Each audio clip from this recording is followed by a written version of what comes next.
just the main objective, right, is always, I'm assisting the director. I am, whatever his or her vision is, however they want to go about it, whether I agree with it or if I don't agree with it. There's a lot of times that I don't, but I'm full steam ahead and wanting to work the way they want to work and figuring out what is the most effective way, right? We have 12 hours in our day. What's the most effective way of shooting, how they want to shoot, what they want to shoot, and getting it, without going into overtime with crew or actors and what have you, right? So setting call times, right? So, every day there is now you guys can stop me if you have a question or if I say something you don't understand what that is. A call time, right? So there's a general call time for crew, right? That's on the call sheet, right? Which I have a sample of, right? It looks a little something like this. This is on a TV show that I just wrapped called Harlem. It's in its first season. Huge production. But as you can see up here, crew call, right, for this day is 10 a.m. And I think what I want to try to do is I'm going to specifically talk about this day, which is day 6 of our block 4, right? So as an example of what the different duties are of a first AD and how this all comes to play, right? But I'm setting all of these call times. So I'm saying that on this day, on Thursday, we're going to start work with the crew at 10 a.m., right? So that's one. Shooting call, right? Which is what we're aiming to roll the camera. So that's the time. So 11 a.m. in my mind, we're pressing the button on sound and camera and we're rolling on the first shot of the day by 11 o'clock, right? And then all of these times down here, I don't know if you guys have ever really covered a call sheet, right? But in the cast box, right? All of these sort of pickup times, report times, HMU times, rehearsal, wardrobe, camera ready times are all dictated by the times that I'm giving my second AD. So usually what I would do, right, is let's just say Megan Good, who plays Camille, right? I give my second AD the ready time of 11:45, right? So that's ready for camera by 11:45. So that's hair, makeup, and wardrobe and sound, right? So getting wired by 11:45. So he takes that time and then he comes up with, oh, well, she's going to get picked up at 9 a.m.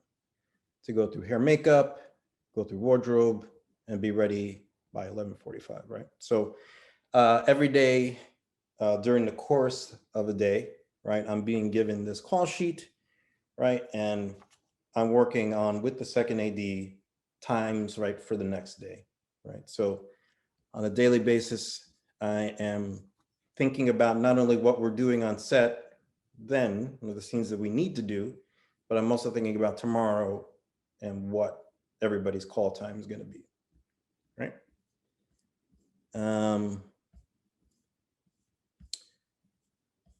Go back. So the other duty obviously is running the set, right? So that can mean a lot of different things, right? So it is essentially, I'm sort of guiding the set, right? So with the help of the director and the DP and the production designer and the locations manager, like we've set a schedule, right? Which is the one-liner, right? Which is made in prep, right? So I will come in like a month before we actually start shooting and I start working on what's called the one-liner, which I also have a sample of, right? So sample of the one-liner. So it's the production schedule. It's the document that everybody works from, right? Every department. Usually on the first page, or sometimes if you're on a production, the last page, right, is the cast list, right? So these are all the characters and their cast ID numbers, right? So that when you look at the schedule, like you can look at a particular day, and I just want to highlight the day that I want to talk about, right? Which is this day 7, right? So when you read a production one-liner, and you'll see end of day 7, right? Thursday, April 8th, right? Anything above that is the work you're doing on that day. So you have to kind of read up. It's a little weird. You get used to it. So usually I will have that first banner where it says TBD, right, is usually the location, right? So you can see down here on April 9th, we have the Brooklyn Bowl, right? So we have that location already. But by the time this one-liner was created, we did not have a location yet. So it's a TBD, right? This day 7 is the Harlem Art Gallery, right? So one of the things I try to do when I'm organizing schedules and building a day, ideally, what you want to do, if you can shoot out a sequence in a day, is always preferable, right? So you try to avoid different changes, right? So every script has its own script days, right? And on a show like this in particular, right? So Harlem, it's in its first season.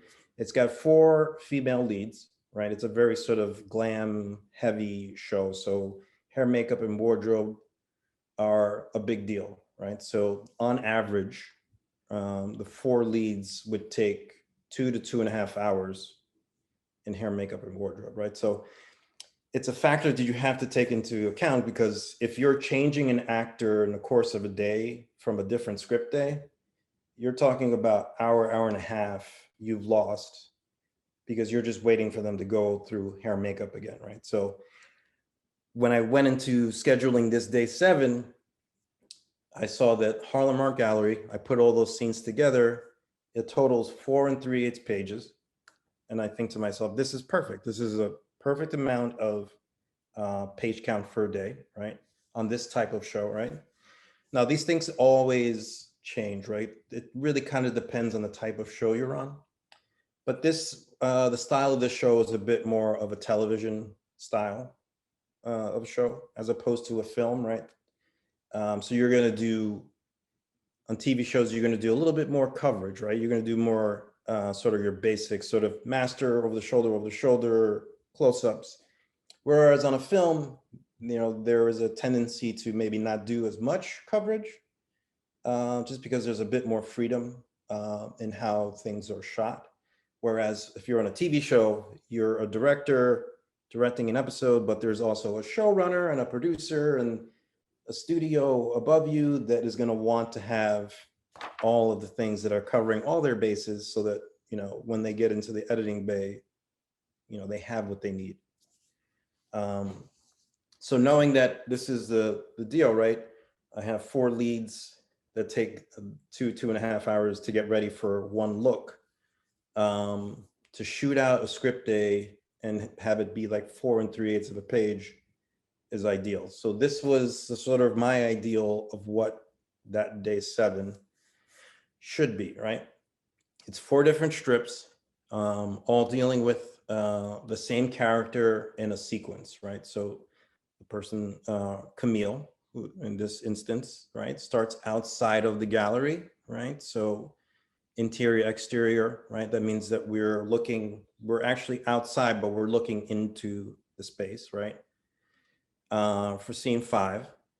And then scene 11 of that episode is her leaving the art gallery, right?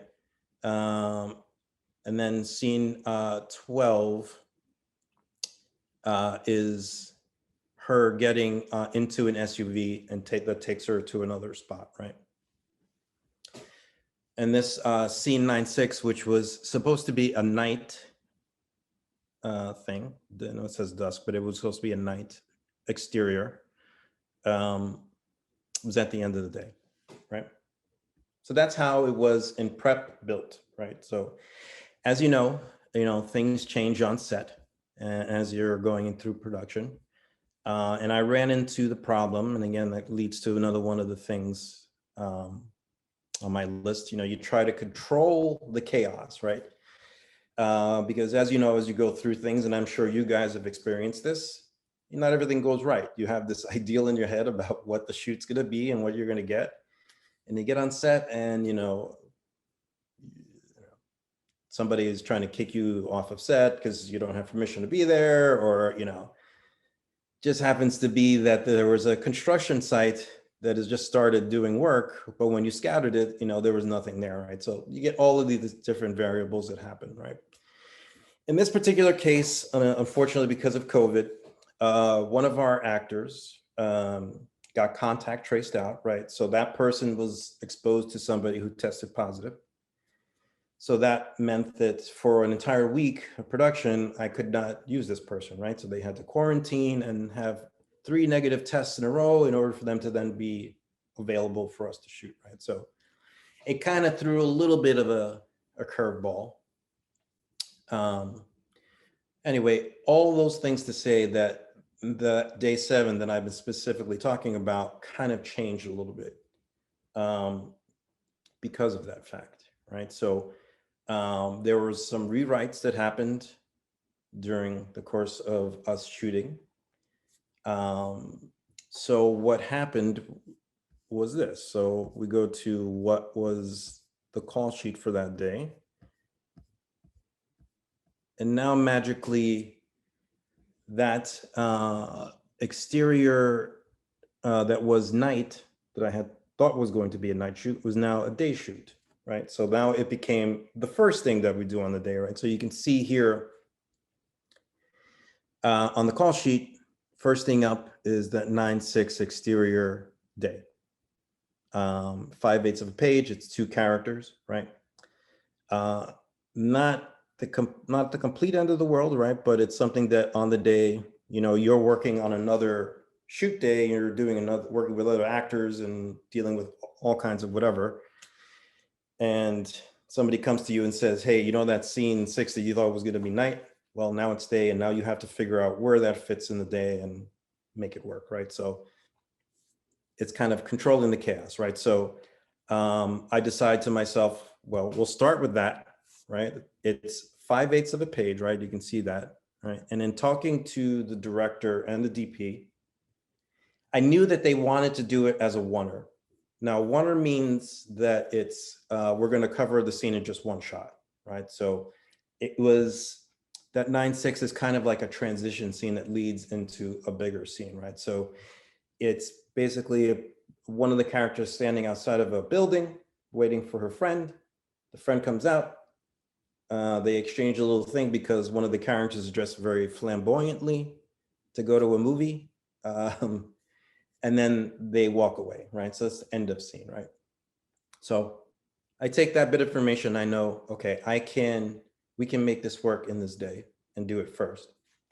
That location was 2 blocks away from our main location, right? Which is, as you can see here in the locations box, the Schomburg Center, right? So it's like a block and a half, 2 blocks away. Makes sense, right? In a COVID world now, company moves are not a thing, right? Where a company move would be that we have 2 separate locations and we're moving not only camera and equipment, but we're moving our trucks and base camp world, right? So that can be a very time consuming thing, and or getting into pass fans is not a thing that is done anymore, unfortunately, in COVID, right? So everything that, if we're going to do these kind of moves, need to be what's called a push move, right?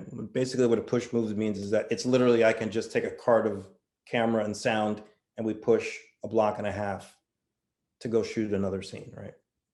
So it's a little simpler to do, right? We're not getting people in, crowding people into buses or vans or things like that.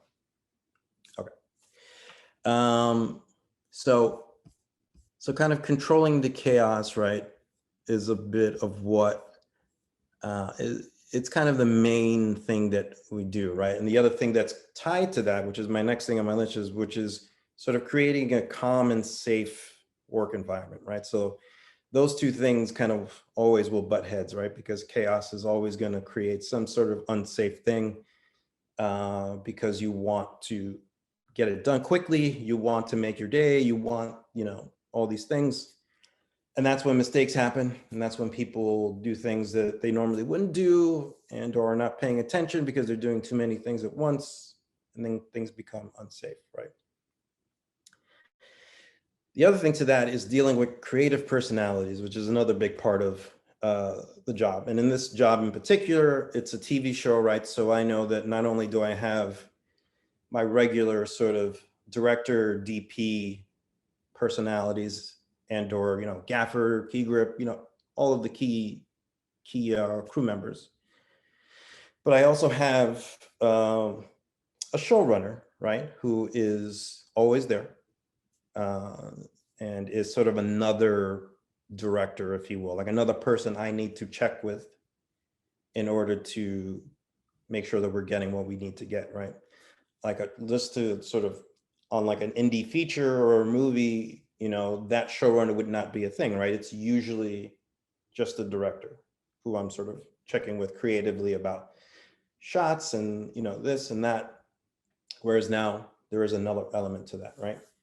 And then on occasion, you know, you'll have a producer type there as well, who you also need to sort of involve in the creative process, right? So there's all these different personalities that are sort of, that you need to manage on a daily basis, right? To get them, ideally is to get them on the same page and get them to agree that what the director wants to do is what we're going to do, right? So it's always a challenge to do that.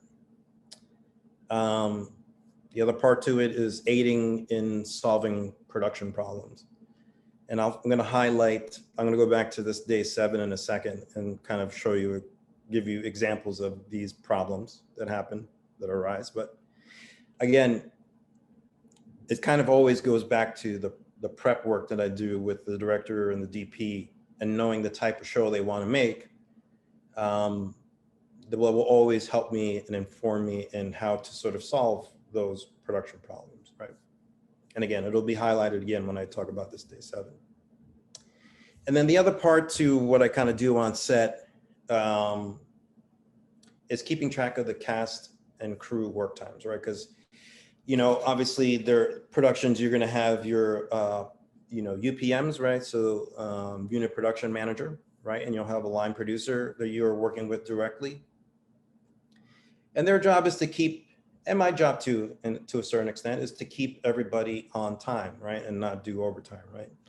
You know, we know in working in film, it takes a long time. These things are going to happen on occasion, right?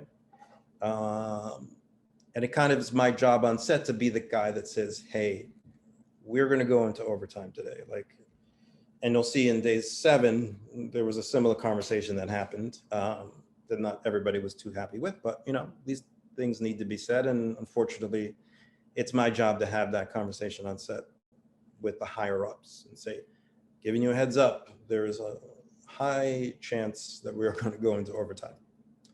But with that also is cast, right? So cast also has a certain amount of time, right?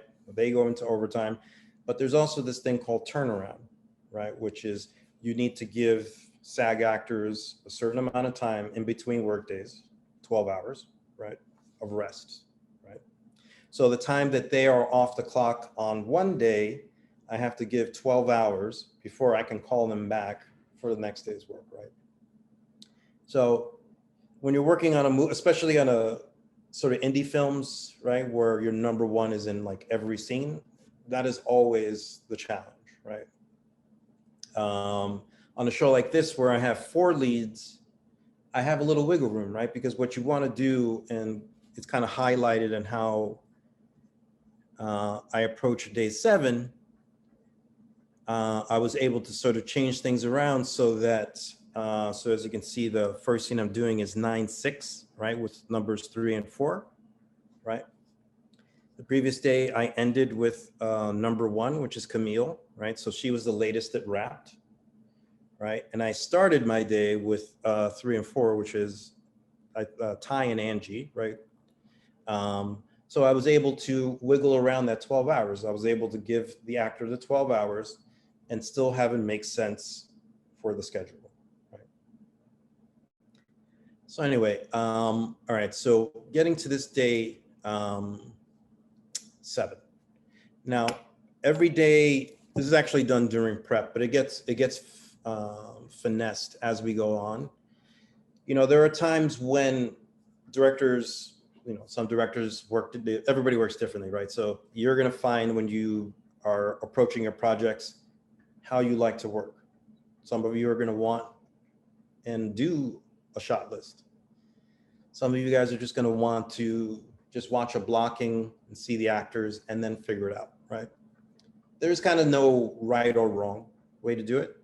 I would suggest trying to do it where you have a shot list going in, at least an idea of what you want or need to get, and then leaving it, on the day, watching the blocking, watching what the actors do, right? And then if you need to change it, it changes. Just in my experience, I've just seen too many directors just say to me, oh, well, I just need to see it, and then I can know. And there's always, things always kind of work out, but it's a little messier of a way getting to a point. Whereas the directors who I've noticed who actually come in with an idea for what they want, watch the blocking, and then decide, oh, you know what? That thing that I thought was going to be a oneer is not a oneer. It's, whatever. It's going to be 4 shots, whatever. So anyway, that's just a side. I would just suggest you guys just try different things in your projects, and you'll see what works best for you, right? Everybody's different. This director that I was working with didn't want to do a shot list. She's a very, very experienced director. Has done a lot of theater, has been doing it for almost 40 years. Doesn't like to work with a shot list. She just likes to watch the blocking and then figure out the shots. All right. So I like to make, since I was not privy to having a shot list or knowing how we were covering things really, for the most part, I took it upon myself to just make a timed schedule, right? Because another thing that I need to do as a first AD is to present to producers, this is what I think our day is going to break down like. So what I will usually do is do something like this. I will just isolate, I will take the one-liner and I'll isolate this day, right? As you can see, I've now added the sunrise sunset, which is a very, very key thing to know. And I would suggest you guys start to do this once you start to get into bigger projects. We'll know when the sun is going to rise and when it's going to fall, right? Because it's going to help you schedule your days and your shoots, okay? But you can see this exterior of Ty's building is first up, push move, and then we go to the Schomburg, right, for our scenes, right, for the art gallery. I had a pre-call, a prelim call time of 9:30 because I thought that's when we were going to shoot, right? But this obviously, that call time is always sort of, it's married to the day before, right? So we went a little bit late the day before, which means I had to push the call, right? So we ended up doing a 10 a.m. on this day. But when in planning it, I was thinking it was going to be 9:30, right? So shooting call is 10:30, right? And then, which means that scene 9/5 Ty's exterior, I budgeted for an hour, right? Now, this is the thinking, and this kind of goes back to what I was just saying. I was always told by the director and the DP that they wanted to make this a oneer, right? So we were going to cover this in one shot, right? So to sort of go back to, running the set and sort of juggling the problems, right? So our actors were late to their pickups to the van that day. So before we even started our day at 10 a.m., I was already like a half an hour behind because they were a half an hour behind, right? Because those actors come in way before the call time, right? To go through hair, makeup, right? To get ready at call for a blocking, right? And then after the blocking's done, all they would need to do is go change in wardrobe, come back, and then we were able to shoot, right? I set the shooting call an hour after, right? Because that's the goal, right?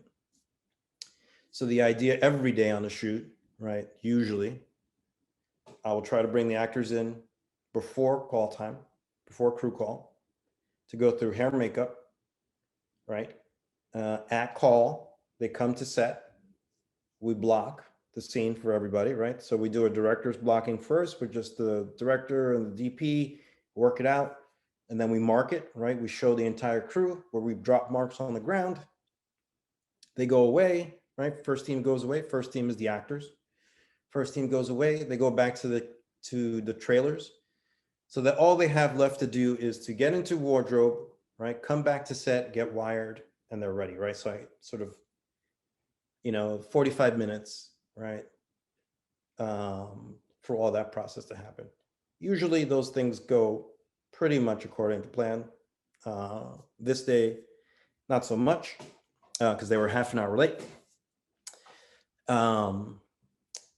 So one of my jobs, as I'm going to set and riding the train, I'm getting text messages from the second AD saying, "Oh, I haven't picked up the actors yet. Oh, they're not here yet. Oh, they just stepped into the makeup trailer. They're going to be late."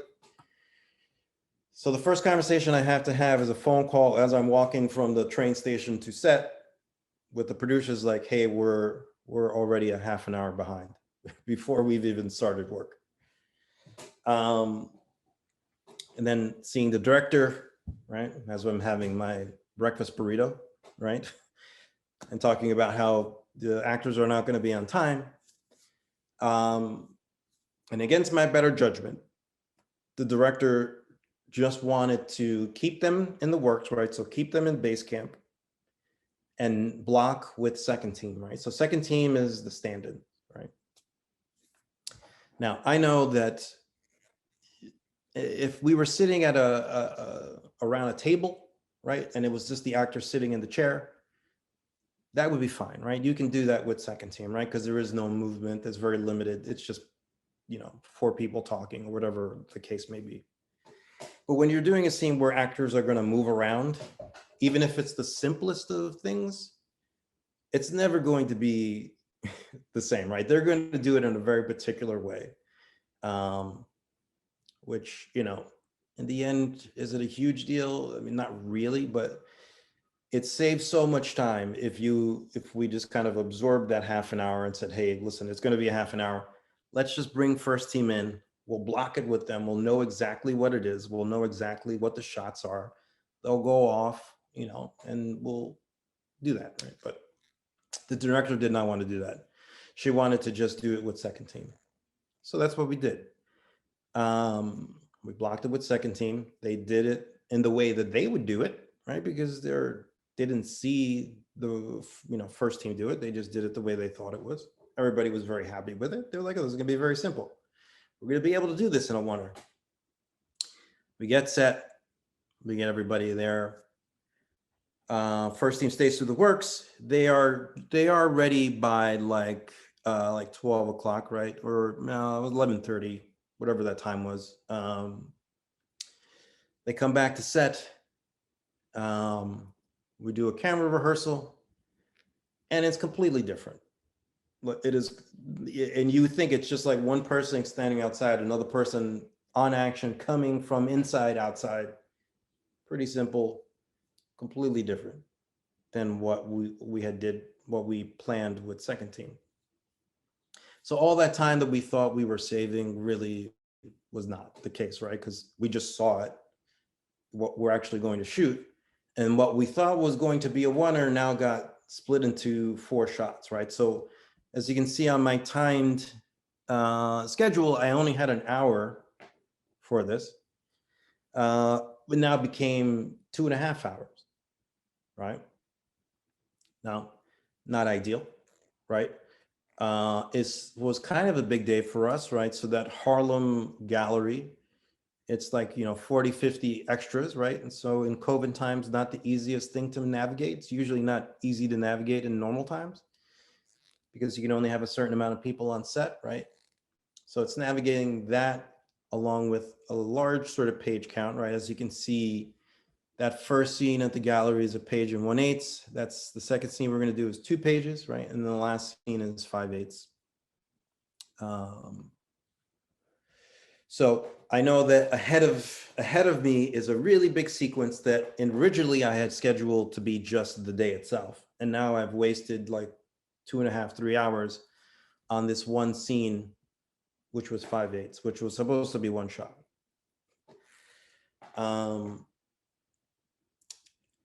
So we get through it. We get through the setups. And I go to the director and I'm like, "Is this the last shot in the scene?" Right? Because one of the things that I need to do as a first AD is to obviously letting the crew know what the shots are, what is the sort of last shot that we're doing in the scene, right? And then they can prepare, right, to get to the next location or the next setup, right? So in this case, we are moving to our main location, right? So I need to let them know, like, things that are not working for this last shot, right? The exterior of Ty's apartment can move to the next location, right? So we'll save a little bit of time in moving stuff, right?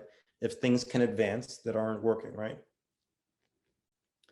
So I asked the director, particularly for this, is this the last setup? She says, yes. I'm like, great. I go on the walkie-talkie and I'm like, all right, guys, so this is the martini at this location. After this, we're going to the Schunberg, right? And we'll block for scene 9-5 in front of the gallery. I say this in earshot of a showrunner who's sitting at a monitor and quickly turns to me very angrily and says, what are you talking about? And I'm like, oh, well, I was just told that by the director, this is the last shot. He goes, no, this is not the last shot. He goes over to the director, conversation, right? Where there's another shot added, right? So not everybody is happy at this point of the day, right? So we're way behind on a very big day. And not everybody's on the same page about what we're doing, right? And this sort of illustrates my point that I was trying to make. If we had just figured it out with first team to begin with, we probably would have gotten through it way quicker and everybody would have known exactly what we were doing, right? But we tried to do it the other way and kind of slide into like, oh, we're going to save time by just not doing it with the actors. And it kind of backfired big time. So everybody's sort of is kind of going into crisis mode at this point, right? Because I got producers who usually don't hang out on set. They're right there with me over my shoulder, like, what's going on, Lugo? We know we need to go. So in order to sort of try to make it as calm as I possibly could, right? Because one of the things you don't want to do as a first AD on set, there's always going to be chaos, is to never let the actors see the chaos, right? And sometimes it's difficult, right? Because that exterior of that apartment, we're just out in the elements, we're on a block, right? All of the staging, it's right there in front of them, right? So they can kind of see it, you know. But the trick is to try and sort of create an environment where they don't see it, right? And mostly that's kind of the interaction that they'll have with me and or the director, right? Because usually they won't really talk to anybody else but the two of us, right? So my thing was, okay, I'm going to try to stay ahead of the game, right? So I know that I'm still at this location, I'm way behind. I know that in scene 9-5 is an exterior of that art gallery. I have like 50 background that I need to direct, right? Those things take time. They just do. Like it's hard to direct 2 actors, let alone 50 of them, right? I mean, we like to think that the extras are not, really actors, or they're just like, people call them like moving props, whatever kind of nonsense, but they're actors, right? They're people. It takes time. If you want it to be good, there has to be some thought about where they are and what they're doing and for it to make sense in the scene. So what I have in my back pocket is that I know I have a second, right? Who's there to back me up, right? So what I'm doing for the director, the second is doing for me, right? So whatever plan I've laid out, whether he or she agrees with the plan, that person's job is to help me make sure that plan happens, right? I say to my second, I want you to go, this is the last setup here. I want you to go to exterior of the gallery, and I want you to start setting the background while we're getting this last shot. So he's like, okay. He goes, he does it, right? It takes us maybe 25, 30 minutes to get this last shot at the thing. We're done at that location and we move over to the Schunberg, right? We do the exterior. I know that, you know, the sun is going to light us, thankfully. So lighting wise, it's going to be a pretty quick setup. We on the show carried 2 cameras. On this day in particular, we had 3 cameras because we knew this was going to be a big day.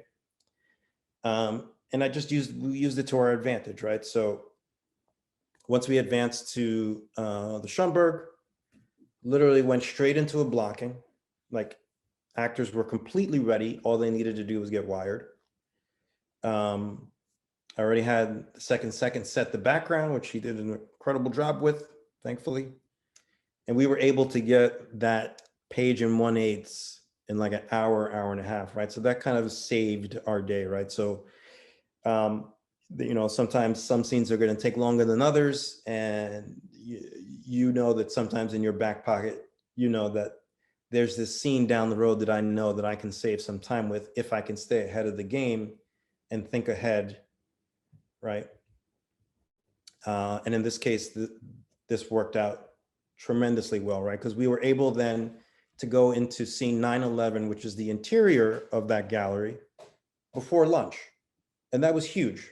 You know, everybody, all the producers were like, oh, we're never going to make it inside before lunch. And it's like, no, we can do it. We can do this. We can get there before lunch.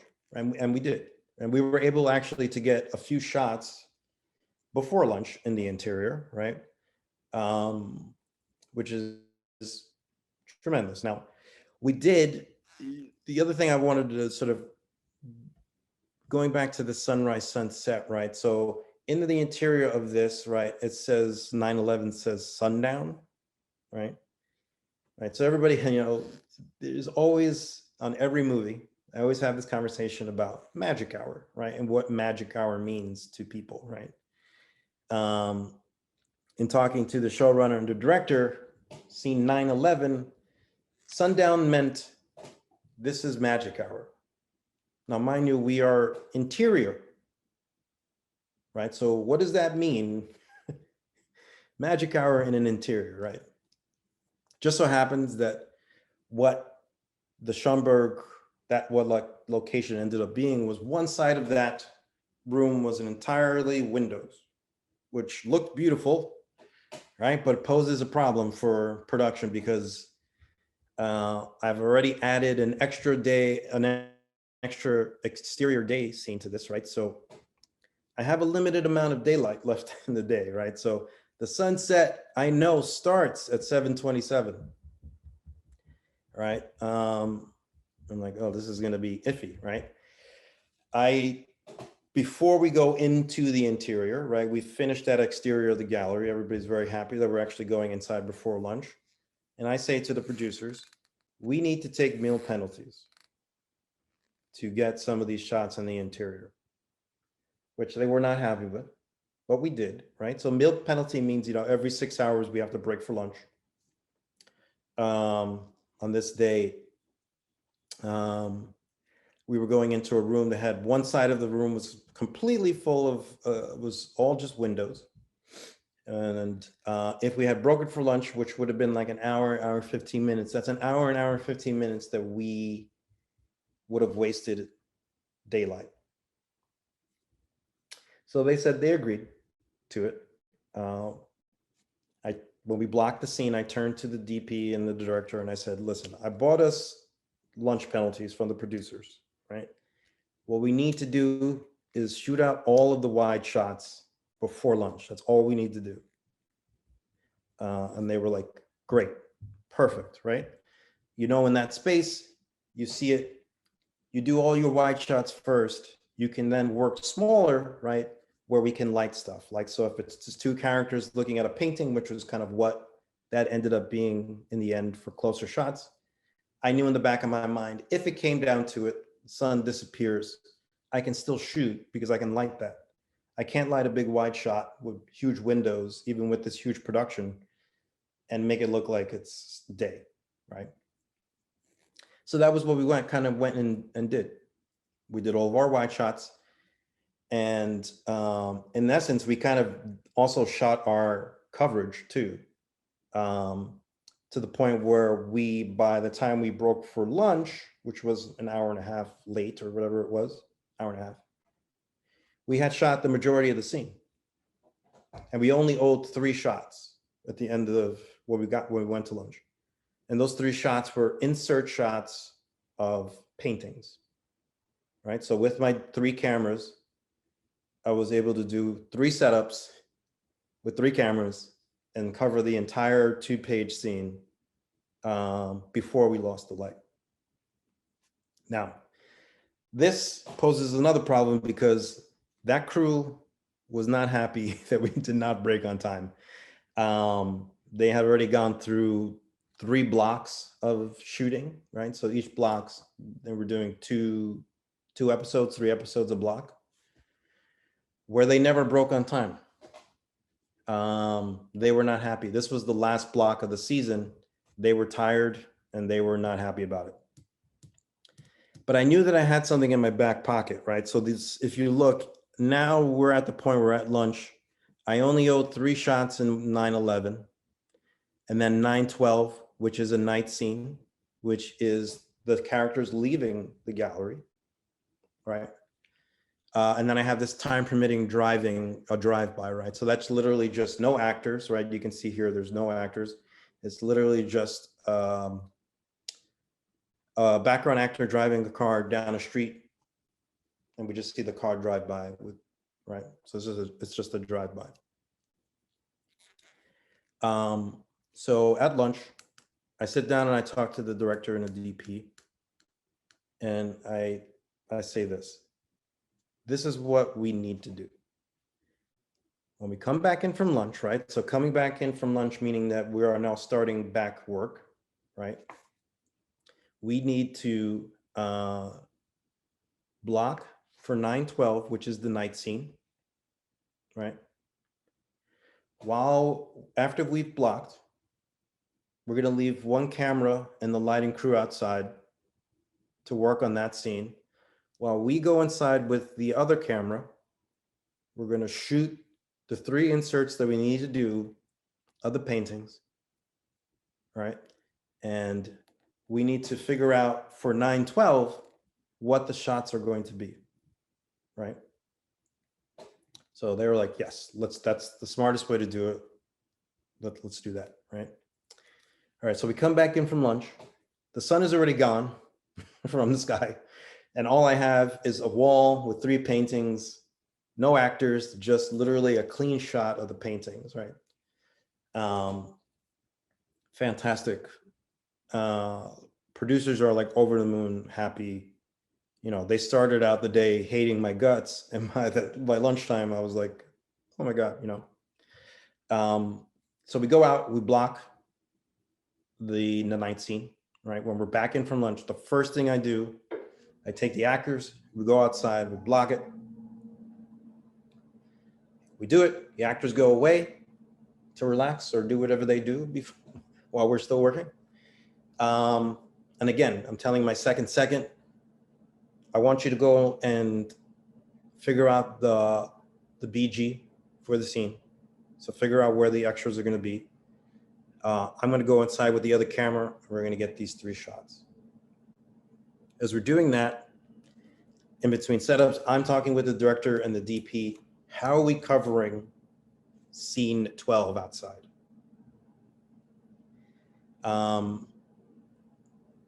Thankfully, the way we blocked it, we were able to figure it out. So it was only going to be 2 setups, right? I have 3 cameras, right? And I still have this drive-by, which is this 9/14 part 2. Right? So I say to them, we're going to make this day. We're going to make it on time. Can we do this night scene, this 9/12 with 2 cameras so that that 3rd camera can go and do this drive-by while we're shooting it? And they say yes. In fact, we can do it with 2 setups, right? So two camera setups, right? Great. So I know I can get these 3 shots of these paintings fairly quickly, right? It took maybe like 7 minutes to light. And it was literally just framing it up for the director liked it, and then shoot 7 seconds of a painting. Now, that took me about 45 minutes to an hour, right? But getting those 3 shots in 45 minutes to an hour after lunch, once you start doing production, is almost unheard of. You never ever shoot anything. It usually takes you an hour, hour and a half to shoot anything. So we were able to get those things fairly quickly. And I tell you that that crew's morale changed like that, because they could sense that we were close to being done. So now that I know we're going out to get ready for that night scene, I know it's only 2 setups. I can confidently, and I know that that last one that we're going to do with the 3rd camera, which is 914, is a separate unit. They're just going to break off with the camera and be on their own, and they're going to get whatever they're going to get while I'm doing that scene. So I can confidently go on the walkie and say, this is the Abbey, right? So the Abbey is the second to last shot of the day, right?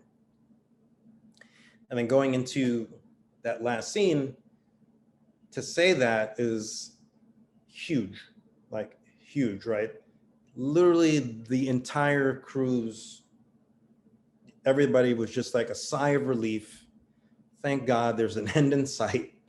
We're gonna, you know, finish our day. We're gonna finish our day at a relatively nice hour, you know.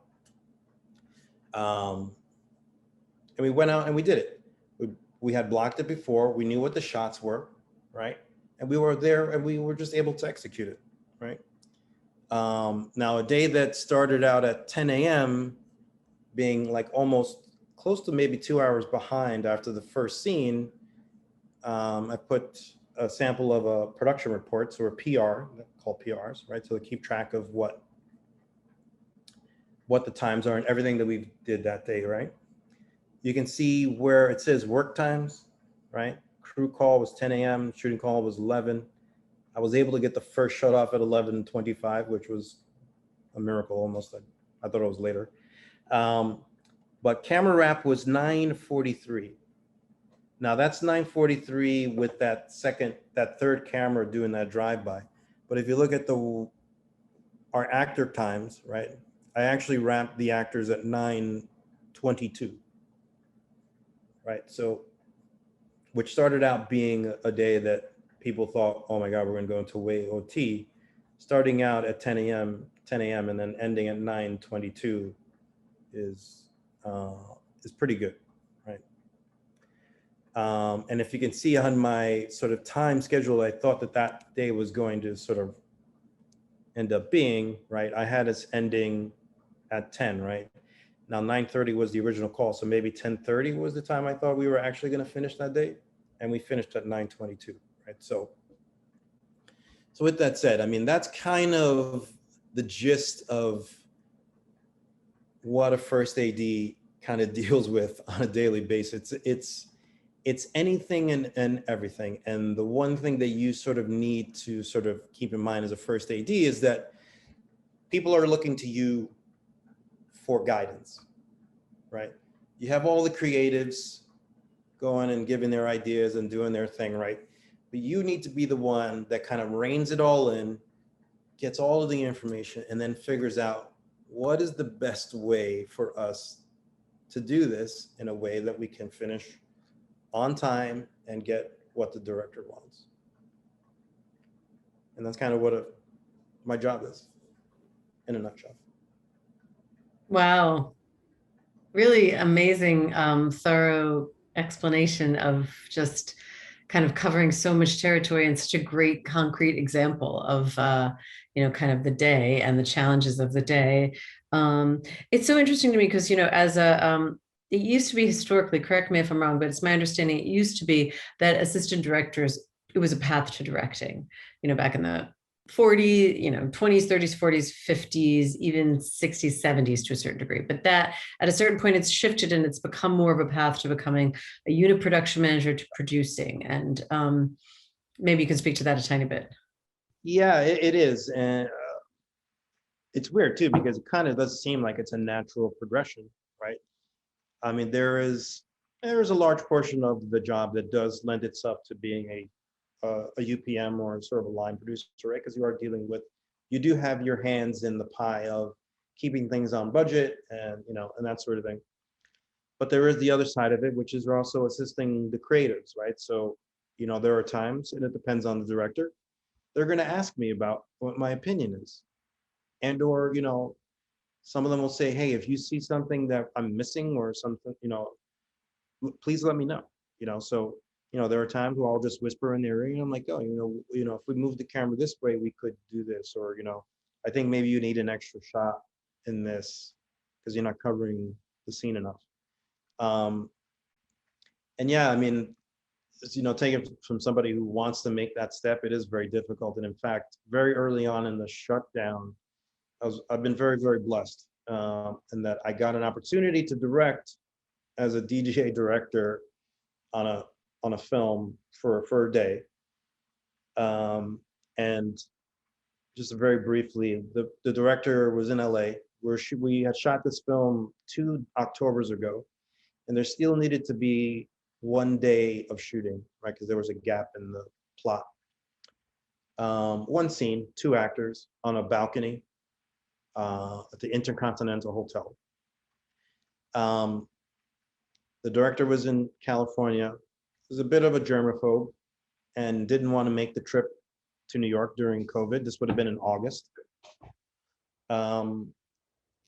And he was like, it's fine. We'll just do it remotely. We'll do it via Zoom, right? So the DGA, they contacted DGA. The DGA said no, that there needs to be a physical director on set. And so the director was like, well, let's just hire Lugo. He's prepped the movie with me. He was there with me for every day of the shoot. He knows the story. He's seen the cuts of the movie. He can direct it, and I'll just be there via Zoom. And the DGA still said no, because they don't allow first ADs to upgrade in that way. It's not the norm, which seems very odd to me. So the director had to write a letter and make calls to say, hey, this is the guy that needs to do it. I don't trust anybody coming in that doesn't know the story or the actors. And so finally, after a week or 2 of this, they finally gave in, and they were like, fine, he can direct, right? So it's odd that it's not a direct way to directing, but for some reason, and I don't know where it changed, it just isn't the norm. But I would say to you guys, if you guys get into production and you start, working on stuff other than your own stuff, and you're trying to get hired on crews and things like that, what I did when I first started, I worked as a PA and then as a key PA on bigger projects. And in between those bigger projects, I went and did a Columbia, graduate film, or I went and did a music video, or I went and as a first AD, and just trying to gain as much, experiences as I could, and you learned, a lot of what not to do, which is the most valuable thing you can learn, and then you sort of gradually, you come up with your own style of work, I'm sure there are questions, so people please use your hand icon or unmute yourselves as you have them. One thing, just kind of following up to the question of, ADing as a path to directing, I think one of the things that was so clear as you were talking through all of the pre-production, the paperwork that's done in pre-production and through production, is that you understand the grammar of filmmaking so well, and you understand the language of filmmaking so well, and you need to in order to really understand everything that goes into translating a scene to, from page to screen.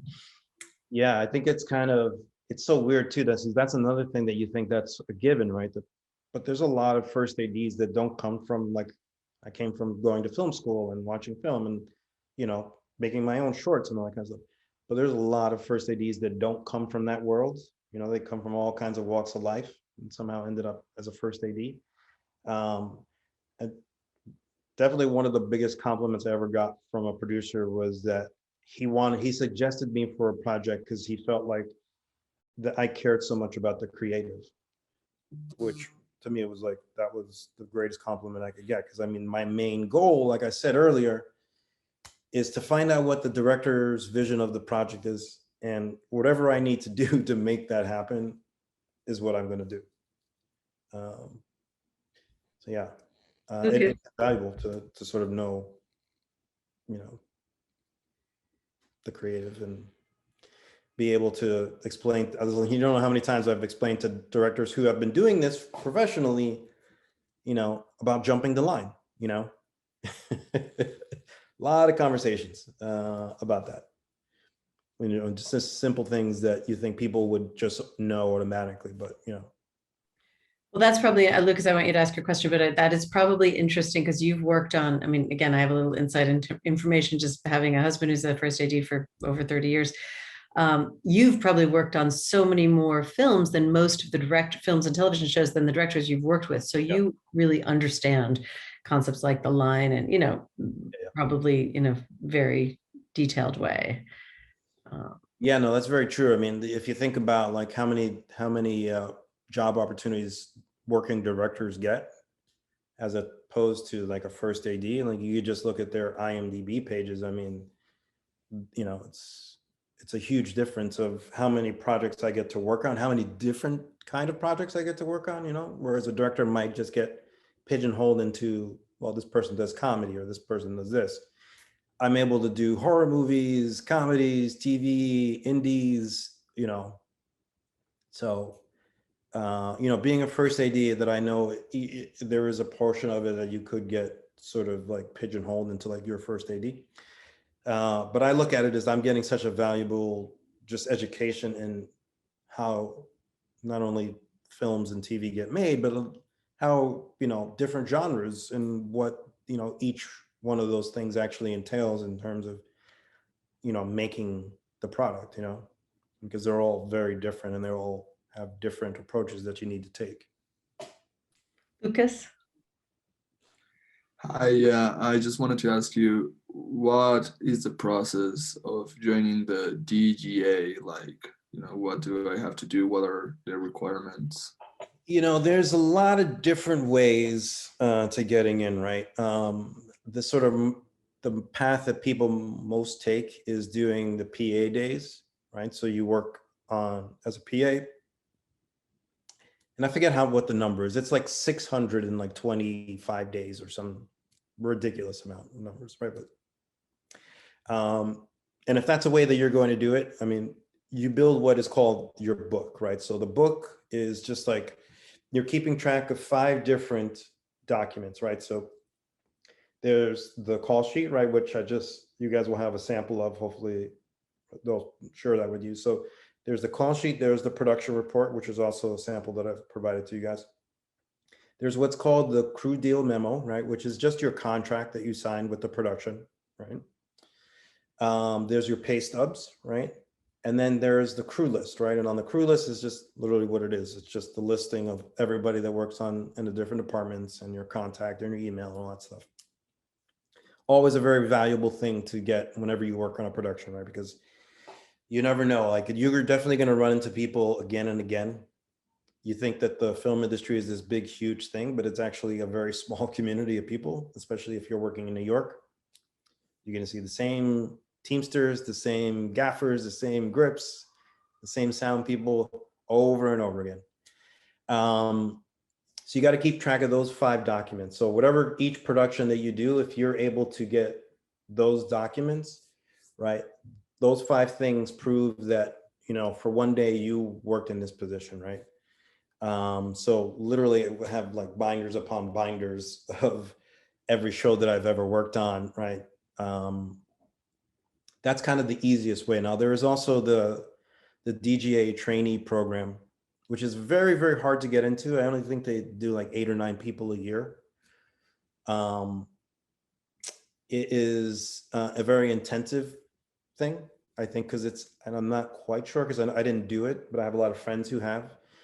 Where I think for like 3 years, they assign you to productions. But the deal is you can't say no to these. Like it's literally, you just get assigned and you work those productions for 3 years and then you're in, right? So it's a very intense program. It's a very hard program to get into, but it's also an option.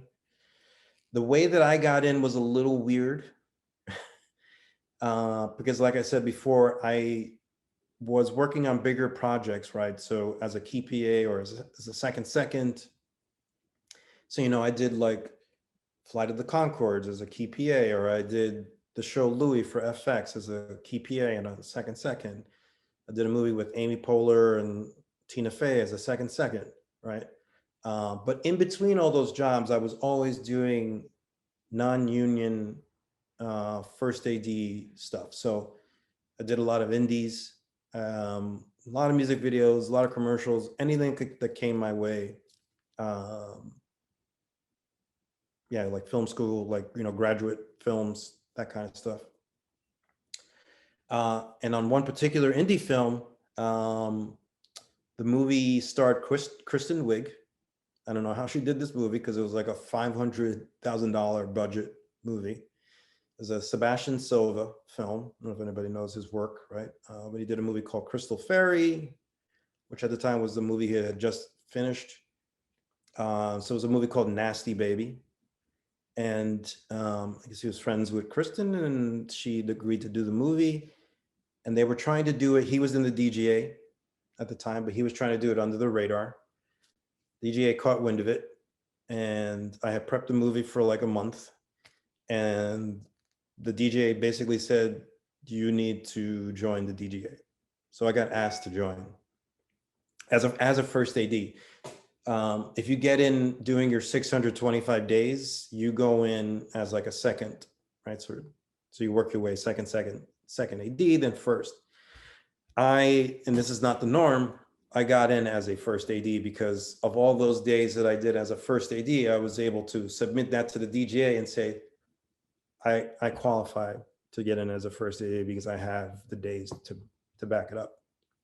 So I was very, very lucky in how I got in. And you'll find if you talk to other people, they'll have their own specific way that they got into the DGA. But for the most part, it's doing the 625 days, keeping track of those days with those documents I told you, and then submitting it to be considered. Other questions? I will say that the DGA is a great union. It's sort of the premier union of film unions, right? IATSE represents a lot of different unions, but DGA is a very well respected and. Yeah, I mean, they work in a very particular way, which sometimes is not, it seems like it's not great. But by and large, I mean, it's there to protect its members, and so the rules are there for a reason, like 625 days to work as a PA. I mean, that's a long time, right? But you're weeding out, people and really getting the super experienced people in the guild. And, so, as a PA, when I was working, I was like, God, Jesus, 620, that's going to take me forever, but it's there for a reason, it's there, because you're among, the best of the best. So, Leon, you have a question? Yeah, can you guys hear me? Yeah. Okay, awesome. Sorry for the background noise. I'm outside right now, but very, very informative. Thank you so much for opening our eyes to this, because I mean, I've never seen those documents that you showed before, like a call sheet or anything like that. I've never even had laid my eyes upon it. So it was very informative to see that. But I had a question of, if you didn't have the second in the moment where you sent them to deal with the background actors to set that up while you were shooting the other scene, what would be your thought process, or what would be your actions to complete that and still keep everyone happy, like you said, if you didn't have the second? I would have used the background PA. So it would have been a less body I would have on set with me. But like I was saying before, like how the second is the person that's there to help me do my job and orchestrate that plan. The background PA, right? The background production assistant is there to help the second, right? So we all kind of have each other's backs, right? I would have used that person. And also, I mean, this is a union show where there's always a second, right? You always, pretty much always have. Yeah, but on an independent very, very few times where there are some times where you don't get a second, but they're usually like the next show that I'm going to do is a Netflix thing. That's a one-woman show. So it's literally going to be shot on a stage with one actor, and I don't get a second, right? Because there won't be any background to direct. But yeah, by and large, 99% of the time, no matter what the project is, you have a second with you. Other Thank you so much. Any other questions? I know we've covered so much territory, and this is, I mean, it really is like, and you guys, I hope that, I will say that what Lugo presented here in an hour is phenomenal. Like what he shared with you and generously shared with you in terms of the one-line schedule, the call sheet, the production report, the thinking, the thought process of how to organize a day, you know, just all of that in an hour. It was like really tremendous. So thank you. Henry. Hi. First off, thank you for coming and talking to us. But my question, you know, seeing all of these sheets and numbers, call times, how long certain things take, it's a lot of numbers and little things like that. Do you have any way of keeping all of that straight when you're making, you know, when documents like these get made and when you're having to process all of this and spread that information? Like, what's your organization method? It's kind of all instinctual, right? So, I mean, it's also built upon like getting information during prep, right? So, like I said, in this particular show, I wasn't given a shot list, right? So these numbers had to come from some sort of instinct of just reading the scene and thinking logically, how long is this going to take, right? So that kind of thing just kind of came from just experience, like, because I've done a bunch of shows and I know how TV shows kind of run. I know how when you get to a crew that, I mean, I don't know how many, it was like maybe 120 people, right? There's like, you know, 18 trailers and, you know, lifts everywhere, you know, and so I know how that kind of show runs. You can kind of, you'll see that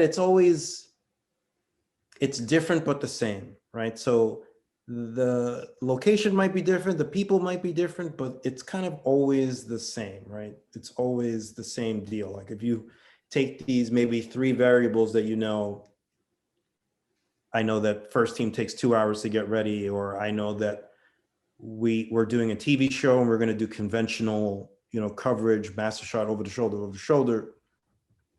I know that this is a very experienced crew who's been doing this for, you know, 20, 30 years. I know that a scene that it's like a page is probably going to take us 1.5 hours, 2 hours to do, you know, because I know we're probably just going to do master shot, over the shoulder. And then maybe you leave extra time because maybe there's, you know, an insert that we do, or, you know, something that comes up in the blogging that you didn't foresee. So yeah, but it would be different if it was maybe a smaller indie film where I know maybe the gaffer and the key grip are, you know, maybe don't have as much experience or younger or newer to it. And, you know, you got to factor those kind of things in. Those setup times take a little bit longer. Maybe the director is maybe not as sure of what they're doing. So there's always a lot of discussion. So kind of those times kind of come strictly from just experience. But yeah, like, but there's kind of a formula to it, right? Because in terms of like setting a call time as opposed to a shooting call, so like knowing how long it's actually going to take to roll the camera on a particular day, if you look at the call sheet, that number is very deceptive because it's not really how long you think it's going to take. It's how long you want it to be, right? You want it to be an hour after call. Right. So if it's on paper, right, and then the makeup person looks at it and says, oh, hey, ready time for that actor is, you know, an hour after call. Oh, I need to get going on getting this actor ready, or, you know, so you're almost kind of willing this magical time on people. Right now, you're doing it in a way where you're giving people enough time. Right. I'm bringing actors in before call. Maybe there's a world where electrics come in an earlier call time than crew to maybe, you know, lay cable for something that I know is going to be a thing. so there's all these little things you can do to sort of make that time happen. But some of those numbers on the call sheet for sure, once you guys start working in the industry, and you'll see, is literally, somebody's ideal time of what they want, as opposed to maybe a realistic time. All right, yeah, that makes a lot of sense. Thank you. Willing it into existence, right? I'm sure you guys are doing that with your films too, right? You just make it happen. It would be interesting if you're able to share some examples of shot lists. We talked earlier in the semester about shot lists and kind of different approaches to doing them. And I think it's great to hear you say that some directors work with them and some directors, like this particular director, came from theater. Is that right? This particular director had been doing it for 40 years. She definitely had a theater background, but she literally was a director on A Different World, which was a TV show that was a spinoff of The Cosby Show. And that was her first directing gig, I believe, in the late 80s. So she had been doing it for a very, very long time. She does come from theater. She is more of a actor's director. So her main concern was literally just performance. That she every now and then would be like, oh, I would like this to be a steady cam shot, or, oh, I would love to have a crane on this thing, But by and large, it was the DP who was setting the shots, right? Having watched the blocking, right? Which was what I was getting to when she was like, I don't make a shot list because, it's not what I do. I work with the actors. So it was literally, I just need to see the actors do it. I will make my tweaks and then we figure it out. I wish that I had a shot list. Let me see. I don't know if I have one on my desktop from a previous show. I wish I could say that by and large, a lot of the time I don't get a shot list. And it's literally, there are times I've like, you get sides at the beginning of a day, right? So sides are the little like mini script that you get. It has the call sheet on the top of it. And then it's all the scenes that you're doing that day, right? So you have them with you. And it's literally most of the time me scribbling down as we've just blocked, and I can hear the conversation, master shot, over the shoulder, special on hands, or, and then that becomes the shot list, right? I feel like I should mute you right now, Lugo. I feel like that you guys should all cover your ears. And then I take a photo of my phone and then I send it to everybody because that's the shot list that we're going to be working with for the day. So that's the reality. I would honestly say there was, it is a particular way to do it. It's not the most time effective way to do it. The directors that I've seen that I think have done well in going through the days have always had a shot list. Now, whether or not we actually followed that shot list, most of the time we did, most of the time we didn't, right? There are things that are going to come up when you watch a blocking, right? And I would suggest to you guys, I know you probably guys have always heard this because I heard it 1,000 times when I was in film school, block, light, shoot, right? It's 100% correct and 100% what is done on professional sets. You block the scene with the actors, they go away, you light it, you shoot it. You block the scene, they go away, you light it, you shoot it. Over and over again. That's what you do. That's the sort of formula of getting through days, right? But if you can go in with an idea of like, I know I can tell my first AD, I know that first scene we're going to do in 3 shots. I know the second scene that we're going to do, that's going to take 6 or 7 shots, right? And that gives your first AD the information that person needs to be like, okay, I'm building a day that actually makes sense. A lot of times I'm just kind of doing it by instinct, right? And sometimes I get it wrong. There were many times on this production that I got it wrong because I didn't have all the information, right? Because we were leaving it up to just figuring it out on the day. Now everything got shot, and everything was fine and blah, blah, blah. But, there was a lot of heartache, a lot of arguments, and a lot of confusion that could have been solved had we just kind of gone in with a specific plan, you know? And I would have been able to know that the day that I was building was not a doable day. So, I mean, I would highly, highly suggest always come in with a shot list, whatever you're doing. And just know that, you know, there's a world where, you know, you're going to add shots to that. There's going to be a world where you're going to look at something and you go, you know what? I don't need 4 shots for that. I can do that in 1 shot, and it's going to save us a lot of time, and it's going to look great, and it's going to be amazing. But if you don't go in with the plan, you know, I would say this: you guys are going to go out there. You're going to work in professional sets. You're going to be directors and DPs, and you're going to be working with professional crews and people who are in unions and have been doing it for 30 years. And you're going to quickly realize that those people want to be told what to do. They don't want to be creative. You know, 9 times out of 10, the key grip that's been doing this for 40 years doesn't want to be creative. They want to know what you want, and then they want to execute it. That's their job, right? And if you come in not knowing what you want, you've already lost that crew member, right? Whether or not you had a shot list or I don't know, whatever. If you come in not knowing what you want, you've lost them, right? So super important to be prepared. If you ever get the opportunity to direct, if you ever get the opportunity to be a DP, a production designer, something in a key role, come in with a plan, because people are going to respect that. If it doesn't work out, it doesn't work out. Things happen, but you know, knowing what you want is crucial. That's a really good place to end.